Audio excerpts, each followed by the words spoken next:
Dismiss ba yun pag may nag-retire na isang mahistrado? Ang sagot din ay hindi. At yun siguro ang pinakamalapit na analogy, comparison na pwede natin gamitin sa impeachment court, na collegial court din. Minsan nga, bibigyan pa kita ng mas madalang sitwasyon, yung ordinaryong korte natin na isa lang ang judge, nag-retire yung judge. Ibig sabihin ba nun, lahat ng pending na kaso sa korte niya, dismissed? At kailangan i-file uli dahil nagpalit ng judge?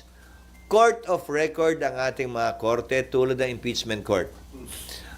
Siguro ang basihan ay hindi na tumutuloy-tuloy yung Senado or semi-continuing body ang Senado. Ang basihan ay court of record ang impeachment court. At dapat lamang na magpatuloy yon hanggang matapos yung kaso.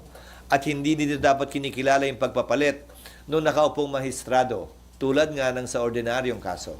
Kung yun nga, criminal case, ang kapalit at ang parusa pagkamatay o kung may death penalty o habang buhay ng pagkakakulong. Tuloy-tuloy. Ano pa kaya ito na administratibo lamang? Ibig sabihin, wala itong kulong, wala itong parusang kamatayan. Pagkakatanggal lamang sa pwesto at pagbabawal na humawak na anumang pwesto sa gobyerno. Okay, Mian, Amor, and then RG. Sir, sabi niyo ipapatawag lang si VP Sara pag kinakailangan. Pero what if gusto niyang magsalita, sir? Walang Pwede. karapatan po niya yun. That is part of the rights of an accused under the Bill of Rights to confront his or to confront